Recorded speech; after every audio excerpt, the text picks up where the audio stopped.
Assalamualaikum, selamat datang kembali di Guru Gembel Channel. Siapakah karakter yang paling disukai oleh John Aki 7? Kemungkinan sih si John Wick. Dan siapakah John Wick itu? Adalah karakter fiksi yang dimainkan oleh Keanu Reeves. Nah, kita tidak tahu apakah si John Aki 7 itu suka sama Keanu Reeves atau tidak, tetapi yang pasti Keanu Reeves itu adalah sosok yang sangat-sangat dikagumi di Amerika Serikat dan menjadi salah satu aktor yang paling inspiratif di sana. Kenapa bisa seperti itu? Apakah gara-gara film-filmnya bagus-bagus?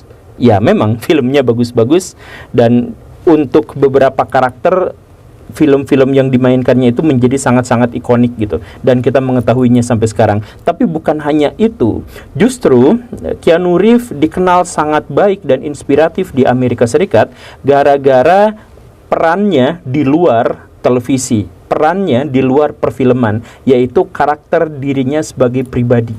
Kok bisa seperti itu? Untuk Baraya yang sedang mencari jati diri, untuk Baraya yang masih muda-mudi dan ingin menggapai masa depan yang sukses dan dicintai, simak videonya sampai tuntas karena video ini cukup inspiratif. Yuk kita mulai.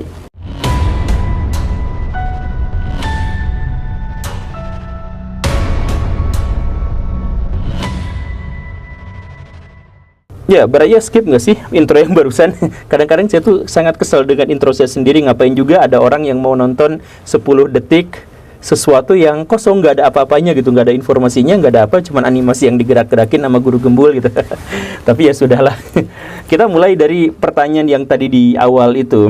Kenapa orang-orang Amerika Serikat sangat memuja atau sangat mengidolakan Keanu Reeves? Ini ceritanya dimulai dari tahun 2010. Di sana ada sebuah kejadian. Jadi ada seorang paparazzi dari Kanada mencoba untuk menguntit Keanu Reeves dan mencoba menyelidiki apa yang biasa dia lakukan.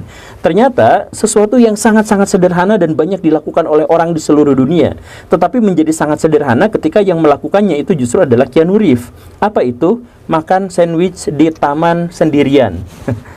Ya, seperti biasa, makan sandwich di taman sendirian itu untuk orang Amerika Serikat adalah sesuatu yang sangat biasa. Tetapi ketika kita melihatnya, pelakunya itu adalah seorang Keanu Reeves yang menjadi salah satu aktor dengan bayaran termahal di dunia dan segudang prestasi, dan bahkan sampai sekarang kita mengetahui bahwa dia dinobatkan sebagai salah satu aktor paling hebat di abad 21. Dia menempati posisi keempat menurut majalah Times, dan dalam New York Times bahkan disebut bahwa dia adalah satu dari 100 orang paling berpengaruh di dunia saat ini, dan segudang prestasi yang lainnya. Dia makan sendirian di taman tanpa ada penjaga, tanpa ada pengawal, tanpa menggunakan baju yang bagus, dan tidak terlihat ada mobil mewah di dekatnya. Itu menjadi sesuatu yang sangat luar biasa. Orang-orang kemudian bertanya-tanya, dan pada akhirnya itu hanya satu segmen di antara sekian banyak cerita-cerita tentang betapa baiknya, betapa dermawannya, betapa humble-nya seorang Keanu Reeves. 5 tahun kemudian ada sesuatu yang membuatnya hype lagi, yaitu apa? Ternyata Keanu Reeves memang kedapatan sedang ada di sebuah kereta bawah tanah di New York. Apa yang jadi masalah di situ? Yaitu dia itu selebriti, dan karena tidak ada orang yang percaya bahwa selebriti bisa naik angkutan umum seperti itu, maka orang-orang yang ada di sekitarnya pada waktu itu tidak menyadari bahwa orang di sebelahnya itu adalah Keanu Reeves. Jadi Keanu Reeves sedang ada di sebuah kereta api, sedang duduk biasa-biasa aja, gak ada satupun orang yang nyadar bahwa dia adalah Keanu Reeves, kecuali satu orang yang kemudian memvideokan itu gitu. Wah, dia Keanu Reeves, tapi diam-diam memvideonya. Nah, sesuatu yang unik kemudian muncul, yaitu apa? Ketika di sebuah pemberhentian stasiun, banyak penumpang yang keluar dan kemudian ada yang masuk. Nah, yang masuk itu adalah seorang emak-emak yang bawa tas, yang dia datang ketika semua kursi sudah penuh. Keanu melihat itu dan tanpa pikir panjang dia langsung menyapa si ibunya, "Bu, silahkan duduk di sini, saya berdiri saja." Dan si ibunya langsung aja duduk tanpa tahu siapa orang yang telah memberinya kursi. Dan Keanunya sama-sama bawa tas sebenarnya, ya dia akhirnya berdiri di kereta itu. Nah, ini lagi-lagi membuat hype. Oh, jangan-jangan Keanu Reeves emang melakukan hal seperti ini sebagai bagian dari kesehariannya, bukan gimmick. Dan memang benar, dia sangat sederhana, dia humble, benar-benar membumi gitu. Jadi ketika cerita-cerita yang beredar tentang kesederhanaannya itu viral di internet, kemudian bermunculanlah pengakuan-pengakuan, khususnya pengakuan dari orang-orang yang telah bekerja sama dengan dirinya. Jadi artis-artis, kru film, kemudian stuntman dan sebagainya, pas mereka buka suara tentang Keanu Reeves, maka ini semakin melambungkan namanya, karena diceritakan di situ misalkan bahwa Keanu Reeves itu kalau main film, di satu sisi dia sangat perfeksionis, dia pengen filmnya itu bagus dan dia berdedikasi habis-habisan. Kalau filmnya menceritakan tentang bela diri, maka dia belajar bela diri beneran misalkan. Kalau di filmnya itu dia diceritakan jago tembak, maka dia bener-bener latihan nembak beneran gitu. Nah semacam itu, sangat perfeksionis. Tetapi di sisi lain, dia adalah orang yang paling peduli terhadap semua kru-kru yang ada. Bahkan bukan hanya peduli, dia paling kenal sama semua kru yang ada di situ gitu. Jadi ya kenal aja, ngobrol apa segala rupa kayak gitu. Dia benar-benar peduli sama orang lain. Dan termasuk juga dia sangat mudah untuk memberikan sumbangan kepada kru, kepada stuntman gitu ya. Ada yang dikasih motor Harley, ada yang dikasih jam Rolex, ada yang dikasih apa, semuanya dari kantongnya sendiri gitu. Jadi kalau misalkan ada sebuah pernyataan bahwa Keanu Reeves adalah salah satu aktor yang dibayar paling mahal, tetapi bayaran terbesarnya justru tidak pernah dia nikmati. Satu bagian diserahkan kepada teman-temannya, kepada kru film dan sebagainya, sebagai penghargaan, sebagai bagaimana caranya untuk meningkatkan kualitas film gitu kan. Ada kalanya gitu, kualitas film itu sebenarnya diset untuk nggak keren-keren amat gitu, atau adegan tertentu dibuat tidak keren-keren amat. Nah, karena Keanu Reeves itu adalah orang yang sangat perfeksionis dan dia pengen semuanya serba sempurna, maka ya sudahlah, tolong dibuatkan yang sesempurna mungkin. Sutradara mengatakan, nggak bisa, kalau gitu budgetnya harus dinaikin, kan ini harus pakai ini. Ya udah, pakai duit saya, budgetnya ditanggung sama saya. Jadi ada beberapa film yang justru menjadi lebih perfect gara-gara apa? Keanu Reeves mengeluarkan uangnya sendiri untuk menaikkan film itu gitu. Ditambah lagi dengan yang seperti itu, dia masih ngasih sama orang gitu. Makanya ini duit dihambur-hambur kayak gitu. Kenapa ya seperti itu? Yaitu karena beliau itu adalah orang yang tidak peduli pada uang. Sempat dalam sebuah wawancara dia akhirnya mengatakan bahwa uang itu adalah objek terakhir yang ada dalam pikirannya gitu. Kenapa bisa seperti itu? Karena saya sudah punya banyak uang, pikirannya sesederhana itu gitu. Jadi maksudnya uang yang saya miliki sekarang itu sudah bisa saya gunakan untuk hidup berabad-abad ke depan. Jadi saya udah nggak peduli lagi sama uang gitu. Jadi kalau punya uang langsung aja dibagi-bagikan. Kalau misalkan tidak dibagikan pada kru, tidak dibagikan kepada orang lain, justru dibagikan kepada yayasan amal yang dia bikin sendiri untuk anak-anak yang punya penyakit leukemia.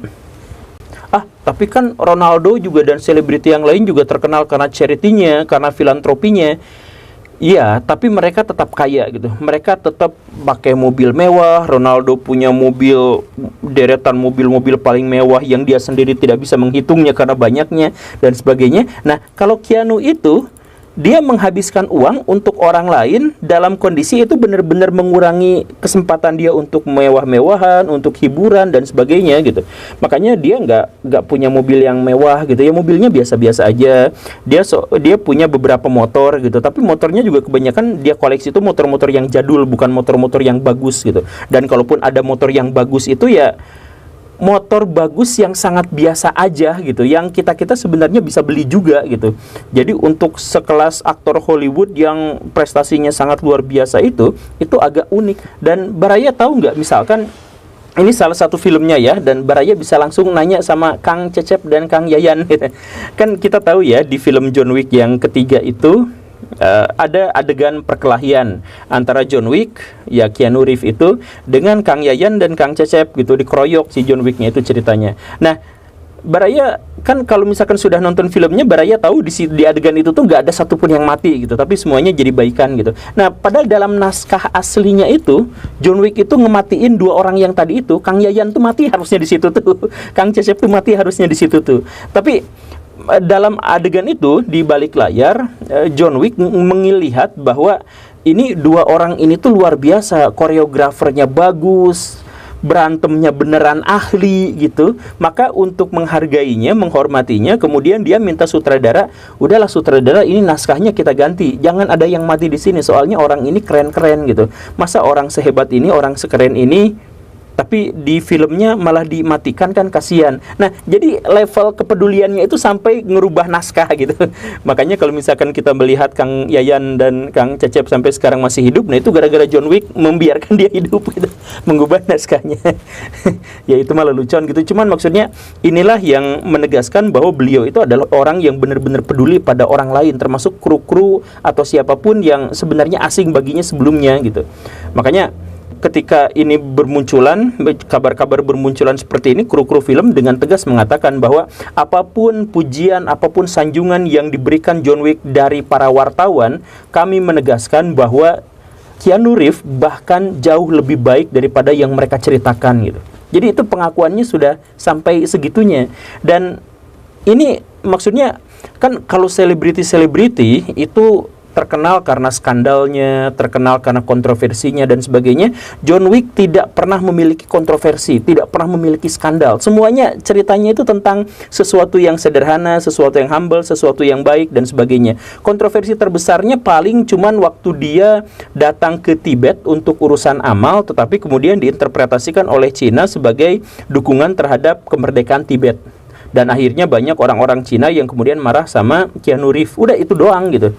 Yang itu sebenarnya juga masalah amal yang kemudian dipolitisir gitu. Tapi sisanya kita tidak menemukan dia memiliki kontroversi atau skandal yang seperti apa. Nah, inilah yang kemudian membuat hatersnya, tetap ada haters di mana-mana ya. Hatersnya itu menjadi pembenci dia gara-gara apa? Kenapa kamu benci Keanu Reeves? Ya karena berita tentang dia selalu positif gitu. Jadi bosan ngedenger orang ini tuh gara semua positif. Jadi bosan, jadi gak enak, jadi enak gitu ngedengernya tuh. Keanu Reeves dipuji di sini, dipuji di sana. Di Amerika Serikat tuh kayak gitu. Dan selalu ada cerita-cerita yang menegaskan bahwa dia memang benar-benar baik gitu. Jadi misalkan dia pernah ketahuan didatangin sama fans. Si fans nanya gini gitu di tempat umum, dia jawab semuanya.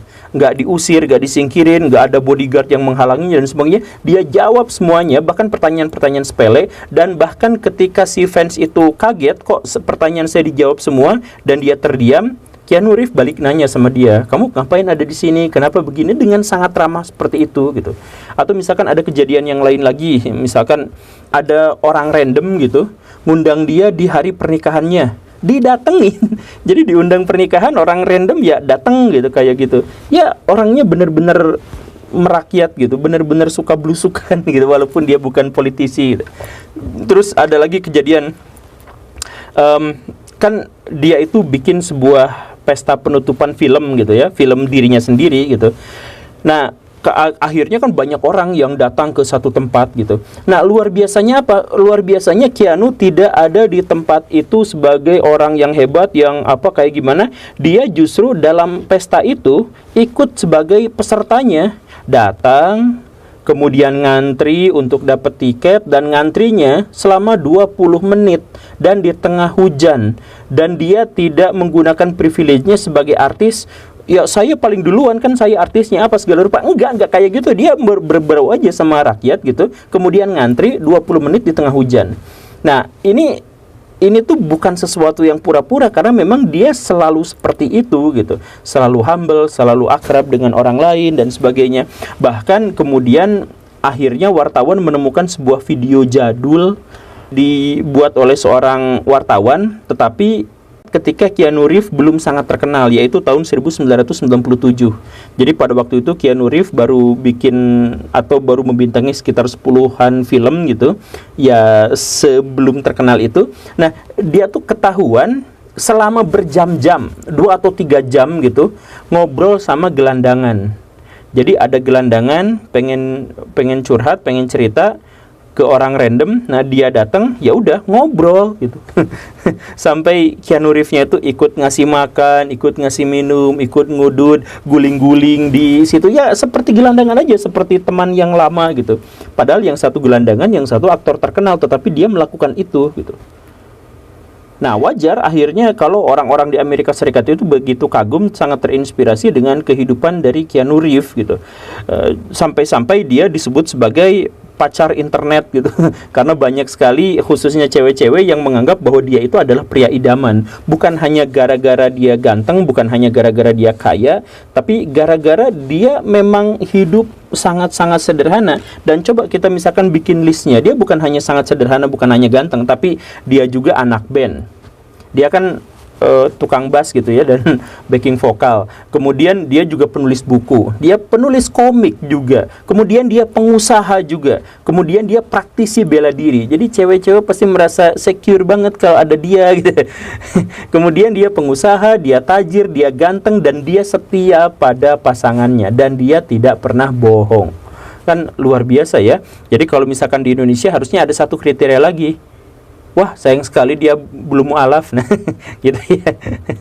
Ya, tapi ngomong-ngomong apa agamanya? Nah, ini sebenarnya saya bukan mau ngajak-ngajak ini karena agama, cuman maksudnya kalau banyak pujian yang seperti ini, biasanya netizen-netizen di Indonesia akan langsung nyari Keanu Reeves, agamanya apa gitu di Google kayak gitu. Dan ya sebenarnya ada juga di Amerika Serikat beberapa pertanyaan seperti itu. Salah satu yang dikemukakan oleh salah satunya waktu diundang wawancara sama Stephen Colbert. Jadi Keanu Reeves itu pernah diundang sama Stephen Colbert untuk berbicara di situ, dan Stephen Colbert itu orang yang ya kalau di Amerika Serikat itu ya, orang yang jago untuk ngulik-ngulik sebuah informasi dari pertanyaan-pertanyaan jebakan gitu. Nah, salah satu pertanyaan jebakan yang mungkin diarahkan agar Keanu Reeves mengakui agamanya apa, ditanya, setelah kamu mati kira-kira akan terjadi apa? Ya kan, apakah dia percaya reinkarnasi, atau dia percaya pada alam akhirat, atau dia ateis sama sekali, kan itu menjawab pertanyaan itu. Tapi Keanu justru malah menjawab kepada sesuatu yang membuat penanyanya yang terjebak. Keanu menjawab bahwa setelah kita mati akan banyak orang yang merindukan kita. Nah, sesimpel itu ya, sesederhana itu. Jadi akhirnya tetap aja nggak ketahuan. Nah, banyak orang yang mengira dia itu adalah agnostik, karena di beberapa kesempatan memang sempat ada tafsiran dari kata-katanya yang kurang lebih bisa diungkapkan sebagai bahwa Keanu Reeves itu percaya pada sesuatu yang maha besar, yang di belakang alam semesta ini, dan terlibat mengontrol, tetapi di sisi lain dia tidak berafiliasi dengan ajaran agama apapun gitu. Nah, akhirnya banyak yang seperti itu. Nah, jadi dalam hal ini bisa kita tegaskan bahwa orang yang dianggap sempurna, orang yang dianggap baik, orang yang dianggap humble, orang yang dianggap sangat ramah terhadap manusia dan peduli pada orang-orang terdekatnya, pada rekan-rekannya, itu ternyata tidak berafiliasi dengan agama tertentu, atau dalam legal formal tidak kelihatan berafiliasi dengan agama tertentu. Spiritualnya adalah untuk dirinya sendiri gitu. Nah, jadi dia gimana dong, nanti dia masuk neraka ya? Nggak tahu juga kalau misalkan soal itu Maya Baraya. Kan mungkin aja dia beneran mualaf tapi nggak ngaku-ngaku, kan banyak juga yang seperti itu di Hollywood gitu. Dan akhirnya kan banyak juga orang yang bertanya-tanya, jangan-jangan ini gimmick saja. Menurut saya ini bukan gimmick Baraya, karena gini nih, kalau Baraya mau jadi orang yang pura-pura kaya, menjadi gimmick kaya, itu sangat mudah. Tetapi untuk pura-pura sederhana dan pura-pura ramah itu tidak bisa, atau sangat-sangat sulit. Kan kemarin ada politisi perempuan di Indonesia yang namanya adalah Ibu Puan Maharani, pernah bagi-bagi kaos tapi dengan wajah sangat cemberut gitu. Kemudian netizen-netizen di Indonesia banyak yang mengatakan bahwa merakyat itu tidak bisa pura-pura. Ya memang benar, merakyat itu nggak bisa pura-pura karena effortnya terlalu besar gitu untuk menjadi pura-pura miskin atau pura-pura merakyat gitu. Makanya kalau misalkan di Indonesia dulu ada presiden yang sangat terkenal, namanya Pak Jokowi, sampai sekarang masih menjabat gitu ya. Kenapa beliau terpilih? Beliau tidak menonjol dalam gagasan, beliau tidak menonjol dalam intelektual. Maksudnya bukan beliau tidak intelektual, tetapi beliau tidak menonjolkan intelektualitasnya gitu dan hal yang semacam itu. Tetapi beliau terpilih gara-gara apa? Simpati masyarakat, karena beliau itu adalah orang yang berani belusukan, orang yang berani masuk gorong-gorong, orang yang berani saling tegur sapa dengan rakyat jelata. Dan karena itulah maka orang senang sekali. Dan walaupun spanduknya pasti selalu paling sedikit di pemilu dan pilkada, karena pakai buzzer sebenarnya, dia menang dalam pemilu gitu, dia menang dalam pilkada. Nah, kenapa seperti itu? Karena dia bisa menarik simpati. Nah, dengan fakta itu, kenapa politisi-politisi di Indonesia semuanya tidak meniru aja dia? Jadi misalkan masuk ke gorong-gorong gitu atau belusukan dan sebagainya. Kenapa nggak seperti itu? Karena seperti yang tadi saya jelaskan, kalau baraya pura-pura kaya, kalau baraya gimmick jadi kaya itu mudah. Tetapi baraya gimmick menjadi fakir miskin, gimmick menjadi orang sederhana itu tidak bisa dilakukan. Makanya walaupun sudah teruji Pak Jokowi itu menang gara-gara mendapatkan simpati, gara-gara dia suka belusukan, tetap politisi-politisi yang lain tidak mengikuti jejaknya karena merakyat tidak bisa pura-pura. Apalagi dalam konteks John Wick ini, dia sudah merakyat, sudah ya kayak gitu, dari ketahuan pertamanya itu dari tahun 1997 sampai 2024 sekarang. Jadi gimana ceritanya ada orang gimmick sampai sekian puluh tahun gitu. Ya kan? Nah, jadi dalam konteks ini kita tahu bahwa memang karakteristik aslinya memang seperti itu gitu. Dan saya harap ini menjadi inspirasi buat kita karena menjadi baik, menjadi santun itu selalu relevan di setiap zaman. Anggaplah bahwa sekarang itu adalah zaman penuh teror, zaman Kali Yuga, zaman akhir zaman, zamannya sudah edan dan sebagainya. Tapi betapapun zamannya sehancur itu, orang-orang tetap mendambakan kebajikan, kebaikan, kebijaksanaan. Dan ini terbukti pada tokoh yang kita bahas hari ini. Terima kasih karena sudah menyimak. Saya Guru Gembul. Assalamualaikum warahmatullahi wabarakatuh.